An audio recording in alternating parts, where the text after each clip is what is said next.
오늘은 양육과 가정 청년사역위원회 헌신예배라 특별히 가정에 대한 말씀을 같이 나누고자 합니다. 제가 오래전에 들었던 간증인데요, 아직도 가슴에 깊이 남아있는 간증이 하나 있습니다. 한 남자 집사님이 나오셔서 했던 간증입니다. 그 간증의 짤막한 대목이 제 마음속에 새겨지다시피 했습니다.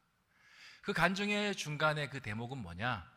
아내 때문에 제가 버틸 수 있었습니다 라는 간증이었습니다.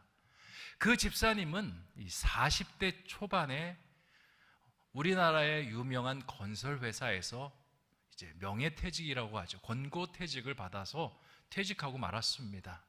젊은 나이고 유능한 분이라 금방 다시 재취업을 할 것이라고 생각했습니다.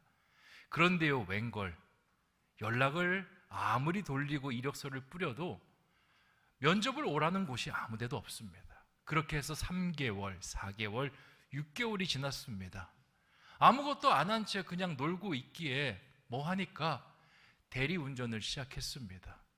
밤에는 여러 차를 타면서 운전을 하고 낮에는 잠을 자는 시간을 보냈습니다.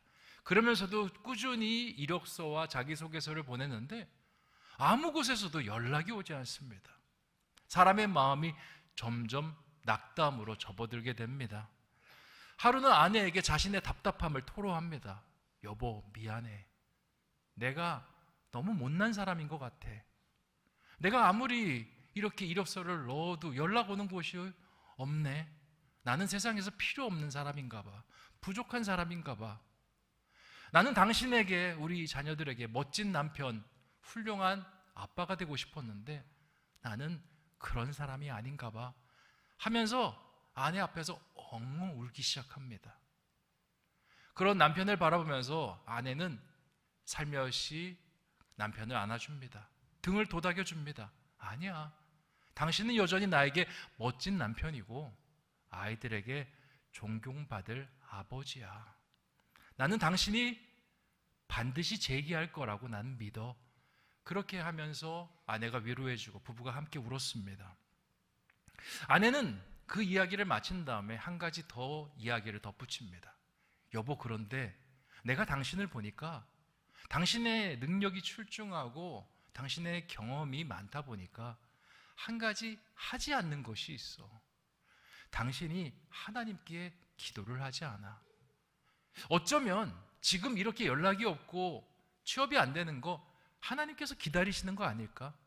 하나님께서 하나님 의지하게 하려고 그 기다림의 시간을 당신에게 주는 건 아닐까? 나와 함께 교회에 가서 예배도 드리고 교회에서 하는 양육 프로그램을 같이 들으면 어떨까? 그렇게 이야기를 합니다. 남편이 그 이야기를 듣고요, 밤에 대리운전을 한 다음에 낮에 교회에 있는 프로그램이라는 프로그램은 다 참여합니다. 평일 낮에 참여하는 그 프로그램, 참여하는 사람들은요, 남자들은 거의 없습니다. 대부분 누구일까요? 여자들입니다. 하지만 이 남편, 여자들의 tum바구니 속에 껴가지고 프로그램을 듣습니다. 오전 예배도 참여합니다. 뜨겁게 하나님 부르짖습니다. 교회에서 주중에 뭔가 필요한 일이 있다면 그냥 한 걸음에 달려가서 그 일들을 감당합니다. 그렇게 1년을 보냈습니다. 실직한 지 2년 차입니다. 그런데 딱 2년 차가 되는 순간 전화 한 통이 옵니다. 면접 전화가 아닙니다. 우리 회사에 와주십시오라는 전화입니다. 어떤 외국계 회사에 중역으로 와달라는 그런 전화였습니다. 당신의 이력을 보니까 우리 회사에 딱 필요한 사람이라고. 그래서 왔으면 좋겠다고. 연봉도 전에 다니던 회사보다 훨씬 더 많은 금액을 받게 됐습니다. 너무 감사했습니다. 너무 받은 은혜가 컸습니다. 그래서 금요 철야 때 나와서 간증을 했습니다. 자신이 이 회사에 들어갈 수 있었던 건 모든 것이 하나님의 은혜이고 곁에서 나를 지지해주고 기도해줬던 아내의 덕분이라고. 그래서 영광은 하나님께 돌리고 아내에게는 감사를 표현한다라고 그렇게 간증했던 그런 간증이 기억이 납니다. 사람에게 가정이라는 것은요, 너무나 소중한 공간입니다. 그 가정 때문에 사람은 위안을 얻고 그리고 사람은 행복을 누리기도 하며 절망 속에서도 소망을 얻는 것이 이 가정 때문입니다. 앞에서 이야기한 그 이야기처럼 남편이요, 믿음 안에서 세워지는 것도 가정 안에서 가능한 일입니다.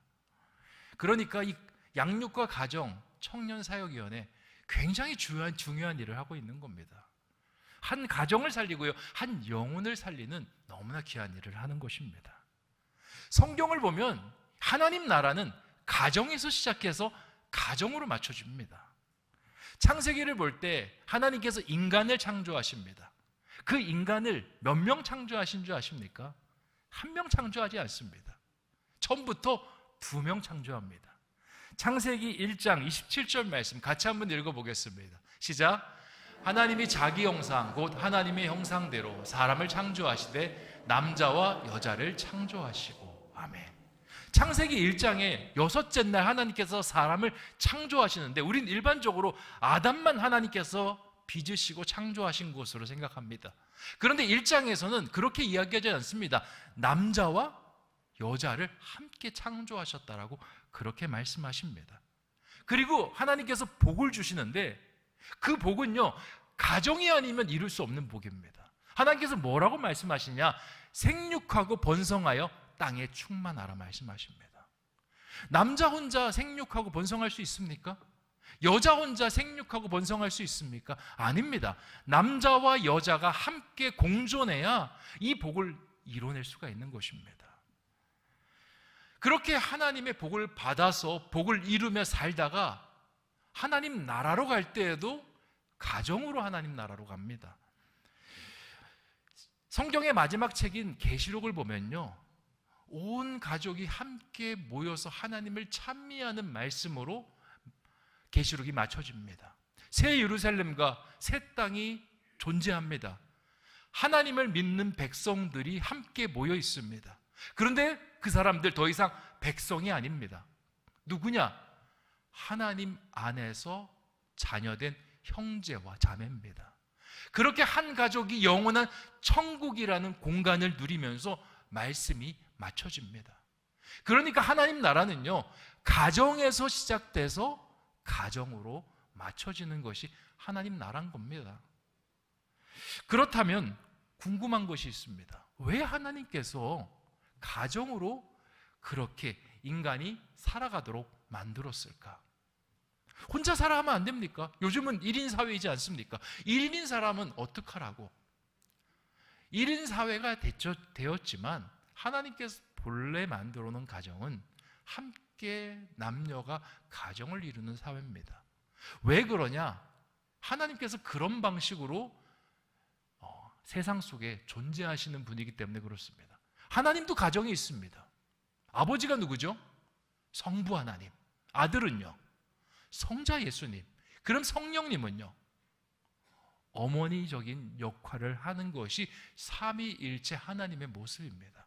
아버지, 어머니, 아들이 있는 모습이 삼위일체 하나님이 존재하는 방식입니다. 이 방식이요, 하나님께서 세상을 창조하시면서 똑같이 존재하기를 원하셨습니다. 그리고 이 모습이 확장되면서 하나님 나라가 이 땅 가운데 세워지기를 바라셨습니다. 그래서 하나님께서 생육하고 번성하여 땅에 충만하라고 말씀하신 겁니다. 그러다 보니 성경을 보면요, 사단이 우리를 공격할 때 어디를 공격하는 줄 아십니까? 가정을 공격합니다. 최초의 인간이 공격을 받습니다. 하나님과 연결되어 있던 아담이 공격받는 게 아니라 그의 아내인 하와가 공격받습니다. 하나님의 말씀을 교묘하게 짜집기 위해서 하와를 속이고 그 선악과를 따먹게 합니다. 그리고 나서 사단은요, 쏙 빠져버립니다. 다시 아담이 죄를 짓게 되는데 누구를 통해서 죄를 짓게 됩니까? 하와를 통해서 죄를 짓습니다. 가정을 오염시키고요, 그 오염된 사람을 통해서 다시 상대방을 오염시키도록 하는 겁니다. 사단은요, 하나님 나라가 어떤 구조로 원리로 돌아가는지 잘 알고 있었습니다. 가정의 한 사람을 영적으로 오염시키면 가정 전체가 오염될 수 있다. 교회라는 공동체의 한 사람을 오염시키면 교회 전체가 병들 수 있다. 하나님의 족속과 하나님의 진영 한 부분을 오염시키면 전체가 망가질 수 있다는 걸 알고 그렇게 공격하는 겁니다. 두 번째 가정을 공격한 사건이 있습니다. 여러분, 창세기 6장에 네피림이라고 아십니까? 이 네피림은요, 하나님께서 노아의 홍수 심판을 일으키게 한 장본인들입니다. 이 사람들이 누구냐? 영적으로 망가진 가정으로부터 태어난 자녀들입니다. 하나님의 사람들이 세상의 딸들을 사랑하면서 자식을 낳기 시작하는데 그 존재들이 네피림입니다. 네피림은요, 겉으로는 하나님 섬긴다라고 합니다. 근데 삶을 들여다보면 하나님 섬기는 모습이 없습니다. 겉으로는 하나님의 길을 따라갑니다라고 하지만 속으로는 자기 욕심대로 살아가는 사람들입니다. 하나님께서 그들을 가증하게 여기셔서 홍수의 심판으로 쓸어버리시겠다라고 하나님께서 그렇게 말씀하신 것입니다. 미국에 오래전에 조사를 한 적이 있습니다. 신앙의 대물림이 어떤 과정을 통해서 이루어지는지 가정들을 조사했습니다. 표본 조사를 3군데 했습니다. 첫 번째, 부부가 함께 신앙생활하는 가정. 두 번째, 남편이나 아내 한 사람만 신앙생활하는 가정. 마지막에는 부부가 함께 신앙생활하지 않는 가정. 이 가정들 중에 신앙이 대물림되는 것은 각자 몇 %일까를 조사했습니다. 먼저 부부가 신앙생활을 잘하는 가정은요, 신앙의 대물림이 몇 %냐면 72%가 신앙의 대물림이 일어났습니다. 그러니까 3명 중에 2사람은 믿음의 사람으로 세워진 겁니다. 그리고 이제 한 사람, 이제 남편이나 아내, 주로 아내들이 혼자 신앙생활하는 경우가 많죠. 이런 경우에는 몇 %가 신앙의 대물림이 될 것 같습니까? 한 25%? 한 50%? 조사를 했더니 15%입니다. 신앙이 확 떨어집니다. 그리고 둘 다 신앙생활을 하지 않는데 이 사람이 전도를 받아서 그 자녀가 신앙생활을 하는 퍼센트 몇 프로냐? 6%. 여러분, 15%나 6%, 제가 봤을 때는요 50%, 100%입니다. 그거나 그겁니다. 그러니까 영적으로 제대로 건강하지 않은 가정과 영적으로 아예 죽어버린 가정이 별반 차이 없다라는 겁니다. 그래서 하나님께서 네피림을 그렇게 분노하신 겁니다. 영적으로 오염되고 영적으로 제대로 섬기지 못하는 것은 하나님이 없는 것과 마찬가지다 하면서 악인들과 함께 쓸어가 버리는 것입니다. 이스라엘이 멸망할 때를 보면요 똑같습니다.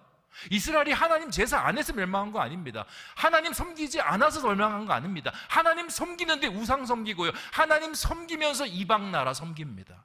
근데 하나님께서 이것을 뭐라고 이야기하냐면 믿음 없다, 그리고 죄악되었다, 너희들 마음속에 하나님이 없노라라고 하나님께서 그렇게 보신다라는 겁니다. 그러니까 우리는요 영적으로 가정을 건강하게 세우는 일이 얼마나 중요한지 모릅니다. 남편이 교회 안 나오잖아요. 그러면요 아내들, 그 남편이 교회 나오도록 눈물 뿌려 기도해야 됩니다. 가정마다 아내가 교회 안 나오는 가정들이 있습니다. 그때는요 남편들 눈물만 뿌리는 게 아니라 돈도 뿌려서 데리고 나와야 됩니다. 여보, 백 사줄게. 무슨 백? C백 있잖아, C백. H 맞나요? H 모양의 백이 있잖아. 사줄게. 그렇게 해서라도 교회 문턱으로 오게 만들어야 됩니다. 우리 청년들 간혹 믿음 없는 배우자랑 결혼하겠다라고 이 담대한 마음을 가진 청년들이 있습니다. 그렇게 결혼하면요 10중 8구 후회합니다. 그렇게 해서 배우자가 교회에 나올 수 있을 거라 생각하나요? 절대 안 그렇습니다. 지금 당장은 나랑 결혼하기 위해서 나오죠. 하지만 잡은 물고기에는 떡밥을 주지 않습니다. 결혼하고 나면요 나오지 않습니다. 나오기 위해서는 정말 눈물 뿌려 기도해야 됩니다. 나오게 하는 사람들이 간혹 있죠. 거의 신앙의 수준이 선교사급이 되면요 나오게 할 수 있습니다. 선교 현장에서 같이 살고 있다고 생각하면 돼요. 내가 영적으로 200%, 300% 돼야지 그 남편을 끌고 있을 수 있는 것입니다. 오늘 사도행전 18장 1절에서 4절까지의 말씀은 믿음의 가정에 대한 이야기가 기록이 되어 있습니다. 이 가정은 하나님 앞에서 크게 쓰임받은 가정이고요, 그리고 어둠과 혼돈과 공허로 채워진 고린도 도시를 변화시킨 가정입니다. 오늘 이 말씀을 함께 살펴봄으로써 어떻게 하면 우리 가정을 믿음의 가정으로, 또 능력의 가정으로 바꿀 수 있는지 생각해보는 그런 은혜의 시간 되시기를 주님의 이름으로 축원드립니다. 오늘 나눌 말씀의 가정은요, 브리스길라와 아굴라 가정입니다. 너무나 대표적으로 믿음의 가정이고, 그리고 우리에게 잘 알려진 가정입니다. 근데 이 가정 처음부터 믿음의 가정이 아니었습니다. 처음에는요, 아내 혼자 신앙생활하던 가정이었습니다. 자, 여러분께 퀴즈 하나 드리겠습니다. 여러분, 브리스길라와 아굴라 이 가정, 누가 남자고 누가 여자일까요? 브리스길라가 남자, 여자? 여자. 아굴라는요? 남자. 확실한가요? 네, 맞습니다. 근데 이제 많은 사람들이 이걸 헷갈려 합니다. 왜냐? 항상 브리스길라와 아굴라라 부르기 때문에. 보통 이 당시 그리스 사회, 로마 사회는요, 남성 중심 사회입니다. 그리고 남편 중심 사회입니다. 그러다 보니까 남자를 먼저 갖다 붙이고, 그리고 뒤에 여자를 갖다 붙입니다. 그리고 유대 사회는요, 여자의 이름은 없습니다. 아버지의 이름은 있었지, 할아버지의 이름은 있었지, 누구의 아들, 누구의 증손, 이렇게는 표현을 해도 아내의 이름을 내세우지는 않습니다. 그런데 이 브리스길라 아굴라는요, 앞에 브리스길라와 뒤에 아굴라가 있습니다. 사도행전 18장 2절 말씀 같이 한번 읽어보겠습니다. 시작. 아굴라라 하는 본도에서 난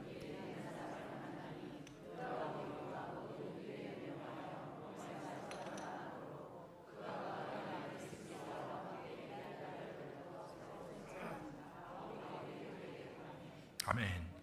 자, 아굴라가 남편이고 브리스길라가 아내라고 나오는데요, 성경에서 이 부부를 표현한 성경 구절이 있는데 대부분 브리스길라를 앞세우고 아굴라를 뒷세웁니다.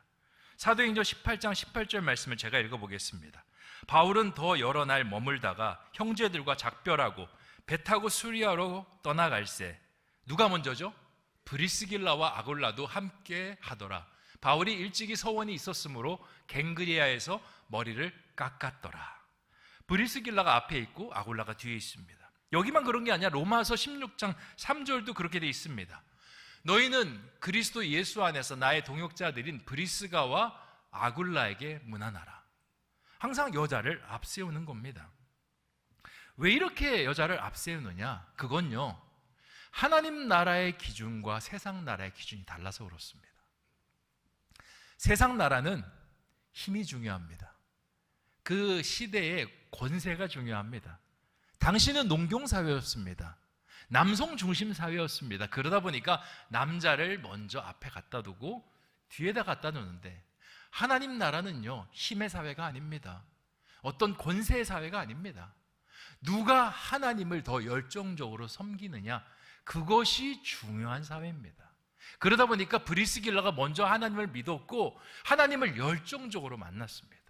그래서 브리스길라가 앞에 있고요, 아굴라가 나중에 하나님을 만났기 때문에 그를 뒤에다 두는 것입니다. 아굴라는 처음부터 그리스도인은 아니었습니다. 그는요, 본도 사람이었고 자신이 유대인이라는 것을 너무 자랑스러워하는 사람이었습니다. 유대인들 중에 일부는요, 이 외국에 나가서 이렇게 삶을 살았는데 다들 힘들게 살았습니다. 우리가 해외에 사는 그 동포들 보면 어떻습니까? 미국에 가서 살아가는 분들 보면 대부분 말도 안 통하고 이방인이라 어렵게 사는 경우가 참 많습니다. 그런데 이 아굴라는요, 달랐습니다.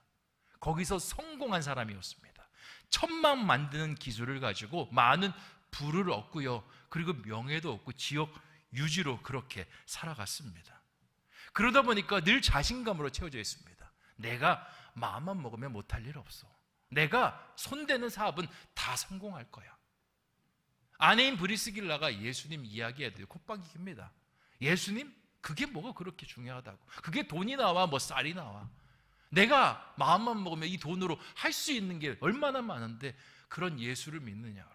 그렇게 삶을 살아갑니다. 아내가 교회 다니는 거, 신앙생활하는 것도 못마땅합니다. 그렇게 삶을 살아오던 아굴라였는데요, 그 교만이 꺾이는 사건이 있습니다. 오늘 말씀에서 글라우디오 황제가 유대인들, 특히 로마에 살고 있는 유대인들을 강제 추방하는 칙령을 발표했을 때였습니다. 예나 지금이나 유대인들의 특징이 있습니다. 돈을 잘 법니다. 어느 지역에 가도요, 아주 돈 버는 데는 귀재입니다. 그런데 돈을 잘 버는 것 때문에 이 유대인들을 사람들이 싫어하는 게 아니라 유대인들만의 고유 특성이 있습니다. 자기들끼리 모이고요, 배타적입니다. 자기들만 선민이라 생각하고 이 사회나 다른 그룹에 대해서 별로 그렇게 중요하게 생각하지 않습니다. 그러다 보니까 미국 사람들, 이 유대인, 주이시라 그러면요, 아주 학을 뗍니다. 얼마나 싫어하는지 모릅니다. 타민족과 교류가 안 되고 그러면서 아주 그냥 그렇게 상종할 사람이 아니다라고 이야기합니다. 그게 미국만 그럴까요? 과거 로마 시대도 마찬가지였습니다. 자기들끼리 돈 벌고 자기들끼리 그룹화지면서 그렇게 떵떵거리고 사는 모습, 그러면서 로마 시민들 무시하고 황제 무시하고 그렇게 사는 모습이 다른 사람들에게 미운 마음을 만들어냅니다. 그리고는 탄원서가 올라가고 황제가 칙령을 발표합니다. 모든 로마에 살고 있는 유대인들은 다 나가라. 선포하자마자 다 쫓겨나갑니다. 재산 정리할 시간 없습니다. 갖고 있는 거 들고 나올 시간 없습니다. 그냥 손에 잡히는 대로 거짓골로 그렇게 쫓겨납니다. 그리고 도망와서 어디 사냐? 고린도 도시에 자리를 잡고 삽니다. 여러분이 아굴라의 상황이라면 어떤 마음이 들겠습니까? 허탈하지 않겠습니까? 내가 지금까지 평생을 노력해서 읽어왔던 것이 한 번에 다 물거품이 되었습니다. 휴지 조각이 됐습니다. 다시 처음부터 시작하려고 하니 마음에 할 수 있을까라는 그런 마음이 듭니다. 그렇게 심적으로 바닥을 치고 있는데 그 마음을 잡아주는 사람이 있습니다. 그게 누구냐? 아내인 브리스길라입니다. 아까 간증에서 했던 그 아내 집사님처럼 똑같이 합니다. 여보, 힘내. 왜 이렇게 어깨가 축 처져 있어? 나는 당신이 재기할 수 있을 거라고 믿어요. 똑같이 이야기합니다. 근데 이번에는 혼자의 힘으로 하는 것이 아니라 내가 믿는 그 예수님과 함께 도전해보면 어떻겠어요? 예전에는 예수의 옛자만 들어도 경기를 일으키던 아굴라였는데 모든 것이 무너지고 나니까요, 마음속에 예수님이 들어오기 시작합니다. 그러면서 예수님을 알고자 하는 아굴라로 변하기 시작합니다. 신앙생활을 하다 보면요, 아내 때문에 남편의 신앙이 변하는 경우가 참 많습니다. 제가 만난 분들 중에서 이런 분들이 있습니다. 아, 우리 장로님요, 사실요, 예수님 안 믿던 사람이에요. 저 교회 간다 그러면 그렇게 정말 뜯어 말리던 사람인데 어느 순간 본인이 예수 믿더니 더 뜨거워져서 장로님이 되셨네요. 우리 교회에서도 그런 일들이 있죠. 장로님들 중에. 또 어떤 분은 아유, 우리 남편 안수 집사님은요, 안수 집사가 아니라 집사가 된 것만 해도 기적이에요. 교회 간다 그러면 아주 있는 소리 없는 소리 하면서 얼마나 나를 핍박하고 괴롭게 했는지 몰라요. 예전에는 집사님이 아니었어요. 예전에는 사탄 마귀였어요. 그렇게 이야기하시는 분들 얼마나 많습니까? 그런데 아내분들이 기도하고 헌신하면서 그걸 바꿔내지 않았습니까? 제가 예전에 사역하던 교회에서, 우리 교회도 할 텐데요, 마더와이즈와 파더와이즈를 했습니다. 이 마더와이즈, 파더와이즈가 뭐냐?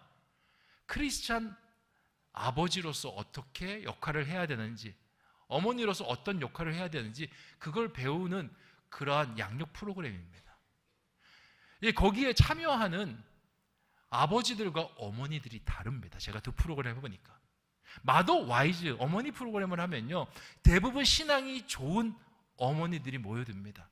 신앙이 좋은데 어떻게 신앙적으로 자녀들과 가정을 꾸려나가야 되는지 궁금해하고 거기에 대해서 배우고 싶은 마음으로 어머니들이 들어옵니다. 그래서 자체적으로만 해도요, 굉장히 뜨겁습니다.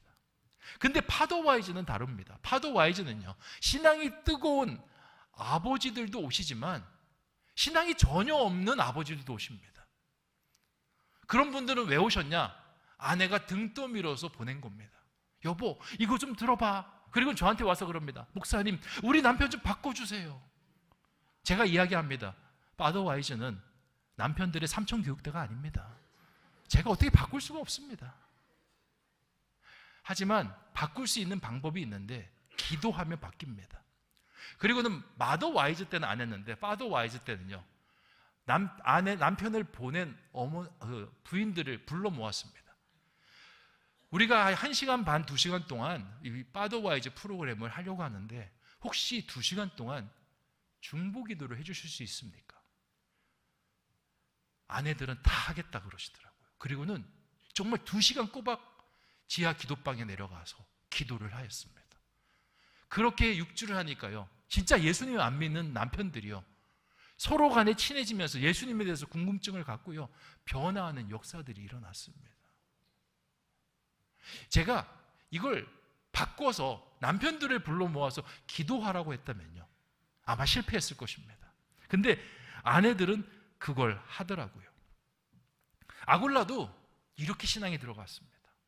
브리스길라의 헌신과 기도와 그를 향한 정말 영적인 몸부림이 그를 바꿔나갔습니다. 우리도요, 가정을 위해서 이렇게 해야 됩니다. 남편이 아내를 위해서, 아내가 남편을 위해서. 근데 중요한 게 있습니다. 기도도 하면서 그리스도인처럼 섬김도 같이 해야 됩니다. 어떤 가정은요, 기도만 하지 섬기지 않는 가정이 있습니다. 부인 집사님이 예수를 믿지 않는 남편을 정말 사정사정하면서 교회 가자고 조릅니다. 그랬더니 남편이 이렇게 이야기합니다. 야, 교회 가면 뭐 밥이 나와 떡이 나와? 묻습니다. 그랬더니 부인 집사님이 교회 가면 천국에 갈 수 있지. 그러니까 천국 가자. 남편이 대답합니다. 그러면 당신은 교회 다니고 나중에 천국 갈 수 있겠네? 당연히 난 천국 갈 수 있지. 그럼 나도 교회 다니면 천국 갈 수 있어? 당연히 천국 갈 수 있지. 아이, 그러면 안 갈래. 거기서 당신이랑 평생 살아야 되면 난 절대 안 갈 거야. 왜 그렇게 이야기하겠습니까? 기도는 하는데 삶에 헌신이 없기 때문에 그렇습니다. 자, 아굴라와 브리스길라가 다시 신앙 안에서 재개를 하려고 하는데 하나님께서 특별한 천사를 보내주십니다. 그게 누구냐? 사도 바울. 사도 바울이 왔는데 이 아굴라랑 공통점이 너무 많습니다. 로마 시민권자죠. 그리고 천막 만드는 일을 합니다. 그리고는 이 아굴라의 사업을 같이 도우면서 함께 기거합니다.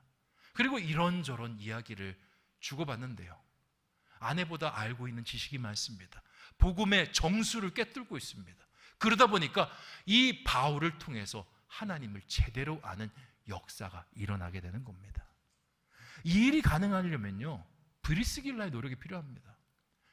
바울을 자기 집에 모셔와서 거기서 함께 지냅니다. 여기서 뒤치다거리 해야 되는 사람 누굽니까? 아굴라입니까? 브리스길라입니까? 브리스길라가 모르는 남자가 와서 그를 섬기는 일도 해야 됩니다. 얼마나 불편합니까? 하지만 남편이 신앙으로 변화될 수 있다면 그것까지도 감당하는 겁니다. 아굴라가 바울과 같이 사역하면서 새로운 가치를 발견하게 됩니다. 세상 나라가 아니라 하나님 나라에 대한 가치를 발견합니다. 고린도는 자기가 봤을 때 음란한 도시고 우상 숭배가 가득한 도시인데 여기에 바울을 통해서 복음이 떨어지고 교회가 세워지니까 사람이 변화하기 시작합니다. 사람들이 하나님을 보기 시작하고 음란을 끊고 우상 숭배를 멈추면서 하나님 앞에 정직하게 살려는 그 몸부림을 발견하게 됩니다. 그리고 깨닫습니다. 하나님의 나라는 진짜 능력이 있구나. 예수의 그 이름 안에 하나님의 능력이 진짜 깃들어 있구나. 그러면서 나는 평생 이제 예수를 위해서 살아야겠다고 결단을 하게 됩니다. 그리고 자신이 버는 그 수익을 가지고 교회를 후원하고 바울을 후원하는 인생으로 변하게 됩니다.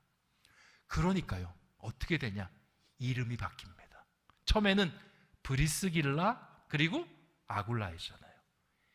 고린도 전서의 이름이 바뀝니다. 16장 19절 말씀 같이 한번 읽어보겠습니다. 시작. 아시아의 교회들이 너에게 문안하고 아굴라와 브리스가와 그 집에 있는 교회가 주 안에서 너희에게 간절히 문안하고. 아멘. 이름이 어떻게 됩니까? 누가 먼저입니까? 아굴라가 먼저고 브리스길라가 뒤에 따라오게 되는 겁니다. 믿음의 가장을 살리는 브리스길라가 되는 것입니다. 사랑하는 성도 여러분, 여러분이 가정의 브리스길라가 되기 원합니다. 남편이든 아내이든 영적으로 먼저 성령 충만한 사람이 헌신하는 겁니다. 그를 위해서 기도하는 겁니다. 많은 부모님들이, 저도 그렇지만 자꾸 자식 기도가 나갑니다. 아무래도 이 자식은 연약하고 부족하고 그래서 더 기도가 되는 거죠. 그런데 1번으로 기도해야 될 사람은요, 나의 배우자입니다. 그가 영적으로 세워줄 수 있도록, 그가 영적으로 온전할 수 있도록, 그가 영적으로 온전해서 부부가 신앙이 투철할 때 72% 자녀가 신앙이 생겨날 확률이 그렇게 높아지는 것입니다. 말씀을 정리하겠습니다. 브리스길라와 아굴라 가정은 처음에는 브리스길라 그리고 아굴라로 시작됐습니다. 하지만 브리스길라의 헌신과 수고를 통해서 다시 남편이 살아나 아굴라, 브리스길라가 되었습니다.